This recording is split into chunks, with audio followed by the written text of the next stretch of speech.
अस्सलामुअलैकुम। मैं homeopathic doctor Iram Bhatt, vice chairperson COH Pakistan.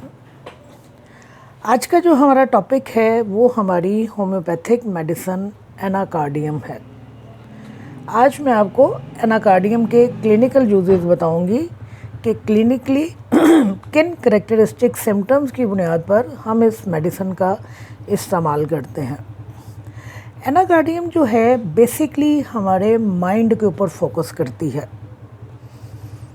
जहन के हवाले से जहनी जितनी भी बीमारियां आती हैं, आप इनको जहनी बीमारियां कह लीजिए या आप इनको नफ्सियाती बीमारियां कह लीजिए, ये सारी की सारी एनाकार्डियम में आती हैं। और ये जो मैं आपको एनाकार्डियम की जहनी अलामात बताने जा रही हूँ, ये सारी की सारी जो हैं एनाकार्डियम के करेक्टरिस्टिक हैं। आप एलूजन्स के हवाले से, डेलूजन्स के हवाले से, हेलुसिनेशंस के हवाले से, मेमोरी के हवाले से, नर्वस वीकनेस के हवाले से, यानी जो भी मर्ज जो है हमारे ज़हन के साथ रिलेट कर रहा है, वहाँ पर हम एनाकार्डियम को इस्तेमाल करते हैं।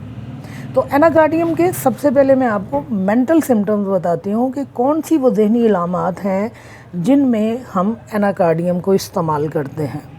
तो सबसे पहली बात जो एनाकार्डियम की है वो ये कि एनाकार्डियम का पेशेंट जो है बहुत ज़्यादा वहमी होता है। इस दवा में वहम बहुत ज़्यादा पाया जाता है, फ़रेब नज़री पाई जाती है, तसव्वुर का धोखा पाया जाता है, फ़रेब ख़याल पाया जाता है। जैसे कि आप कह लीजिए कि दिन की रोशनी में आप देखते हैं कि दरख्त है और दरख्त की शाखें हैं वो फैली हुई हैं, लेकिन जैसे ही रात होती है, अंधेरा होता है, तो आपके जो एलूजन्स हैं वो आपको क्या चीज़ बताते हैं? वो आपको ये बताते हैं कि ये दरख्त की शाखें नहीं हैं, ये कोई भूत है। इसी तरह आपको मुख्तलिफ़ किस्म के जो वहम होते हैं वो मैं आगे चल के बताती हूँ कि एनाकार्डियम में कौन से वहम पाए जाते हैं, वो भी सारे के सारे इस दवा में आते हैं। और हेलुसिनेशन कहते हैं कि तसव्वुर का धोखा, जैसे कि आपको यूँ महसूस होता है कि कोई चीज़ आपकी बॉडी के ऊपर क्रॉल कर रही है। अब आपको कुछ नज़र नहीं आ रहा, लेकिन सेंसेशन जो हैं वो इंतहाई स्ट्रॉन्ग होती हैं कि आप बार बार कहते हैं कि मुझे लगता है कि जैसे मेरे जिस्म के ऊपर कोई चीज़ रेंग रही है, दर हकीकत कोई चीज़ नहीं होती। यानी ये पेशेंट की अपनी सेंसेशंस होती हैं। और आपको पता है कि होम्योपैथी में हम सेंसेशंस को और मेंटल सिम्टम्स को बहुत ज़्यादा अहमियत देते हैं। यही वजह है कि जितने भी एलूजन्स पाए जा रहे हैं, जितने भी डेलूजन्स पाए जा रहे हैं, हेलुसिनेशन पाया जा रहा है, बाइपोलर डिसऑर्डर्स पाए जा रहे हैं, ये बाइपोलर डिसऑर्डर्स हैं, ये पर्सनैलिटी डिसऑर्डर्स होते हैं। इसके अलावा मेमोरी के हवाले से जितनी भी अलामात पाई जा रही हैं, विजन के हवाले से अलामात पाई जा रही हैं, समात के हवाले से अलामात पाई जा रही हैं, और ये सारी की सारी अलामात जो हैं हकीकत में मौजूद नहीं है, लेकिन पेशेंट को महसूस होता है। पेशेंट को महसूस होता है कि जैसे कोई उसके पीछे चल रहा है, वो कदमों की आवाज़ें सुनता है, जबकि दर हकीकत कोई कदमों की आवाज़ नहीं होती है। तो मैं आपको थोड़ा थोड़ा बयान करती हूँ कि किस किस्म के डेलूजन्स या एलूजन्स जो हैं वो इस दवाई के अंदर पाए जाते हैं। सबसे पहली बात तो ये है कि इसका पेशेंट ये समझता है कि जैसे वो किसी माफूकुल फितरत कुव्वत के ज़ेरे असर है, किसी चीज़ ने इसको कंट्रोल कर रखा हुआ है। फिर उसके अंदर ये एहसास पाया जाता है कि जैसे उसके एक कंधे के ऊपर शैतान बैठा है और दूसरे कंधे के ऊपर जो है वो फरिश्ता बैठा है। शैतान जो है उसको गलत काम करने का हुक्म दे रहा है और फरिश्ता जो है वो उसको अच्छे काम करने की तरगीब दे रहा है। फिर इसके साथ ही उसको यूँ महसूस होता है जैसे उसके दो ज़मीर हैं, एक ज़मीर काम करने का हुक्म दे रहा है और दूसरा ज़मीर उसे काम करने से मना कर रहा है। इसका मरीज़ ये समझता है कि जैसे वो सिंगल नहीं है, डबल है, एक नहीं है, दो हैं। फिर इसकी जो मरीज़ा है उसमें ये वहम इस हद तक पाए जाते हैं नुमाया तौर पर कि वो ये समझती है कि उसका हस्बैंड जो है वो उसका हस्बैंड ही नहीं है और उसके जो बच्चे हैं वो दर हकीकत उसके बच्चे नहीं हैं। लेकिन ये वहम पाया जा रहा है, हकीकत में ऐसा कुछ नहीं है। उसका हस्बैंड ही है, उसके बच्चे हैं, लेकिन वो इस कदर वहम में या इस कदर डेलूजन्स जो हैं उसके स्ट्रॉन्ग होते हैं कि उसे यूँ लगता है कि जैसे उसका हस्बैंड दर हकीकत उसका हस्बैंड ही नहीं है और उसके बच्चे नहीं हैं। फिर इसमें ये भी डेलूजन पाया जाता है कि जैसे ذہن اور جسم دو الگ الگ چیزیں ہیں، یعنی مائنڈ اور باڈی دونوں سپریٹ ہو گئے ہیں، وہ ایک نہیں ہیں. اور یہ بہت زیادہ اسٹرانگ ڈیلوژنز جو ہیں اناکارڈیم میں پائے جاتے ہیں. ایلوژنز کے حوالے سے یہ ہے کہ اس کو مختلف قسم کی آوازیں سنائی دیتی ہیں. یہ مردہ لوگوں کی آوازیں سنتا ہے، وہ لوگ جو اس سے دور ہیں اس سے ان کی آوازیں سنائی دیتی ہیں. اسے لگتا ہے کہ جیسے اس کے پیچھے کوئی بول رہا ہے، یا اس کو یوں لگتا ہے کہ جیسے آوازیں اس کو کہہ رہی ہیں کہ وہ بہت جلد مر جائے گا. اور یہاں پہ یہ چیز بھی میں آپ کو بتا دوں کہ اس کو کمرے میں ان لوگوں کی آوازیں بھی سنائی دیتی ہیں جو لوگ بیٹھے تو ہیں لیکن بول نہیں رہے ہیں. یعنی یہ ان آوازوں کو سنتا ہے جن کا در حقیقت وجود نہیں ہوتا ہے، لہذا اس کو یہ وہم ہوتا ہے، اس کو اس طرح کی آپ کہہ لیجئے کہ توہم، ایک تو کہہ لیجئے آپ کہ وہمیں بہت زیادہ اس میں پائے جاتے ہیں، لہذا یہ آوازیں سنتا ہے. اور کس طرح کی آوازیں سنتا ہے؟ ہر طرح کی آوازیں سنتا ہے. مردہ لوگوں کی آوازیں، جو دور ہیں ان کی آوازیں، جو نہیں بول رہے ان کی بھی یہ جو مریض ہے آوازیں جو ہیں وہ سنتا ہے. پھر اس کے علاوہ اس کی جو سونگنے کی حس ہے یہ بھی اس کو بہت سارے ایلوژنز میں مبتلا کرتی ہے. جیسے اس کو کبوتروں کی لید کی بو آتی ہے، یا اس کو خشک چیزوں کے جلنے کی بو آتی ہے. در حقیقت وہ موجود نہیں ہوتی لیکن اس کو محسوس ہوتی ہیں. یاد رکھیے کہ ایلوژنز، ڈیلوژنز اور ہیلوسینیشن یہ موجود نہیں ہوتے ہیں، یہ آپ کی ذہنی ابتری کی کیفیات ہوتی ہیں. اور بعض اوقات یہ کیفیات اتنی زیادہ بڑھ جاتی ہیں کہ بائی پولر ڈس آرڈر کی طرف چلی جاتی ہیں. بائی پولر ڈس آرڈر ایک نفسیاتی بیماری ہے، ذہنی بیماری ہے، جس میں ایلوژن، ڈیلوژن اور ہیلوسینیشن سارے پائے جاتے ہیں. اور بائی پولر جو ہوتے ہیں پیشنٹ ہوتے ہیں یہ بہت زیادہ غمگین ہوتے ہیں، چڑچڑے ہوتے ہیں، مایوس ہوتے ہیں. مایوسی یعنی کہ کوئی بھی کام ہے، کوئی بھی آپ کہہ لیجئے کہ انہوں نے کوئی کام کرنا ہے یا کوئی تصور ہے تو یہ ہمیشہ اس کا جو تاریک پہلو ہے، پیسمسٹ جسے کہتے ہیں، یہ پیسمسٹ قسم کے ہوتے ہیں. یہ اپنے آپ کو بے توقیر تصور کرتے ہیں، گلٹی فیل کرتے ہیں، انتہائی مایوس ہوتے ہیں. اور کبھی بھی کسی بھی چیز کا روشن پہلو جو ہے ان کے سامنے نہیں آتا یا ان کی سوچ میں نہیں آتا. اور اپنی جو ڈیلی ایکٹیویٹیز ہیں اس میں یہ کسی طرح کا انٹرسٹ نہیں لیتے، کسی معاملے میں کانسنٹریٹ نہیں کر سکتے. تو یہ جو بائی پولر ڈس آرڈرز ہیں یہ بھی اناکارڈیم میں بہت زیادہ پائے جاتے ہیں. یہ میں نے بائی پولر جو پیشنٹ ہوتے ہیں ان کی آپ کو تھوڑی سی خاصیتیں بتائی ہیں، ورنہ بائی پولر ڈس آرڈر میں ایلوژنز، ہیلوسینیشن اور ڈیلوژنز یہ سارے ایک طرح سے ان کا مجموعہ پایا جاتا ہے. اور یہی وجہ ہے کہ اناکارڈیم جو ہے ذہنی علامات کے اوپر بہت زیادہ استعمال ہوتی ہے. اگر میں آپ کو یہ کہوں کہ اناکارڈیم 2-3 چیزوں کے اوپر ہی فوکس کرتی ہے تو ان میں سے ایک چیز جس کے اوپر یہ دوا فوکس کرتی ہے وہ یہی ہے کہ اناکارڈیم کے مینٹل سمٹم جو ہیں بہت سٹرونگ ہیں. پھر اس میں یادداشت کے حوالے سے بہت زیادہ نمایاں علامات پائی جاتی ہیں، یعنی یادداشت کا کمزور ہو جانا، یادداشت کا گم ہو جانا، یادداشت بری ہونا. پھر پیشنٹ ایبسنٹ مائنڈ ہوتا ہے. بڑھاپے میں یادداشت کے جو مسائل آتے ہیں وہ اس دوا میں پائے جاتے ہیں. اس کے پیشنٹ جو ہوتے ہیں وہ نام بھول جاتے ہیں، ارد گرد جو ان کے چیزیں ہوتی ہیں وہ انہیں بھول جاتے ہیں، انہیں سمجھ نہیں آتی کہ انہوں نے کسی چیز کو دیکھا یا نہیں دیکھا. ایون جب یہ سوچ رہے ہوتے ہیں تو اچانک ان کی سوچیں بھی غائب ہو جاتی ہیں. اور یہ ان کو جو بھولنے کی بیماری ہے یا ان کے جو بھولنے کی عادت ہے یہ ان کے اندر بہت زیادہ افسردگی پیدا کر دیتی ہے. ان میں لیک آف کریج پائی جاتی ہے. یہ بہت زیادہ جو ہے مایوس ہو جاتے ہیں اور ہر چیز کا تاریک پہلو دیکھتے ہیں. ایک تو ان میں ویسے ہی ایلوژنز اور ڈیلوژنز بہت زیادہ پائے جاتے ہیں، دوسرا یادداشت کے حوالے سے بھی یہ آپ کہہ لیجئے کہ قابل رحم ہوتے ہیں. تو لہذا ایسے لوگ جن کی یادداشت خراب ہے، جن کو بھول جانے کا مرض ہے، جو لوگوں کے نام نہیں یاد رکھ سکتے یا لوگ راستے بھول جاتے ہیں یا ان کو جگہ یاد نہیں رہتی، تو آپ وہاں پر اناکارڈیم کو استعمال کروا سکتے ہیں. میں نے آپ کو پہلے بھی کہا اور یہ میں تیسری دفعہ کہنے لگی ہوں کہ اناکارڈیم کے جو مینٹل سمٹمز ہیں، جو مائنڈ سمٹم ہمارے سامنے آتے ہیں وہ بہت ہی करेक्टरिस्टिक सिम्टम्स हैं। क्यों? ये फोकस ही हमारे माइंड के ऊपर करती है, इसका फोकस हमारा नर्वस सिस्टम है, इसका फोकस जो है हमारा मैदा है, इसमें जो बदहज़मी पाई जा रही होती है वो भी नर्वस बदहज़मी पाई जा रही होती है। एनी हाउ, मेंटल सिम्टम्स को मैं आगे मज़ीद बढ़ाती हूँ। तो एनाकार्डियम में मुख्तलिफ़ किस्म के खौफ भी पाए जाते हैं। इम्तहान देने का खौफ, लाजमी तौर पर उसके साथ कुछ बुरा होने वाला है इस चीज़ का खौफ, मुस्तकबिल का खौफ, फॉलेज हो जाने का खौफ, जहर दिए जाने का खौफ। और ये खौफ इतना होता है कि कुछ खाने से ही इनकार कर देता है, डरता है कि किसी ने उसे जहर ना दे दिया हो। छोटी छोटी बातों के ऊपर ये एंग्जाइटी का शिकार हो जाता है।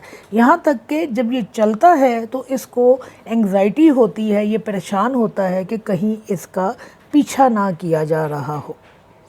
तो इसमें जहाँ दूसरी लामत पाई जाती है वहाँ मुख्तलिफ़ किस्म के खौफ भी पाए जाते हैं। और इन सारे जो खौफ के सिम्टम्स हैं, इनमें जो सबसे मेन करेक्टर सिम्टम है वो ये कि इसको इम्तहानों का खौफ बहुत ज़्यादा पाया जाता है, फ़ियर ऑफ एग्ज़ामिनेशन। तो ये इम्तहान देने का जो खौफ है इसमें बहुत नुमाया पाया जाता है। इसके जो मरीज़ हैं बड़ी ही आसानी के साथ नाराज़ हो जाते हैं, छोटी छोटी बातों के ऊपर ये नाराज़ हो जाते हैं। फिर इसके मरीज़ का एक और ख़ासा है वो ये कि इंतहाई गंदी ज़ुबान का इस्तेमाल करते हैं, इंतहाई बदज़ुबान होते हैं। फिर आप यूँ कह लीजिए कि इसके मरीज़ में कस्में खाने का रुझान पाया जाता है, गालियाँ देने का रुझान पाया जाता है, कुफर बकने का रुझान पाया जाता है। लिहाजा वो लोग जब बहुत ज़्यादा कस्में उठाते हैं या बहुत ज़्यादा गालियाँ निकालते हैं, आप चाहें तो आप उन्हें एनाकार्डियम उनके इन मेंटल सिम्टम्स के ऊपर उनको इस्तेमाल करवा सकते हैं। फिर इस मेडिसिन में ब्रेन फटीग बहुत ज़्यादा पाई जाती है, यानी ये लोग मेंटल एक्सर्शन नहीं कर सकते हैं। अगर ये मेंटल एक्सर्शन करते हैं तो उसके बाद जो हैं ये ब्रेन फटीग का शिकार होते हैं, इनको सर का दर्द शुरू हो जाता है। क्यों? क्योंकि इनमें जो नर्व्स हैं वो बहुत वीक होती हैं, इनमें असाबी कमज़ोरी बहुत ही नुमाया पाई जाती है। लिहाजा किसी किस्म का भी जब ये मेंटल वर्क करते हैं, मेंटल एक्सर्शन करते हैं, तो नतीजे में ये फटीग का शिकार हो जाते हैं और इनके सर में दर्द भी शुरू हो जाता है। यहाँ मैं आपको एक बात बता दूँ कि इनका जो सर का दर्द है वो खाना खाने से बेहतर हो जाता है। आगे चल के मैं मेंटल सिम्टम्स के बाद आपको बताती हूँ कि इसमें ये जो खाना खाने से आराम आना है इसका कितना बड़ा करेक्टरिस्टिक है।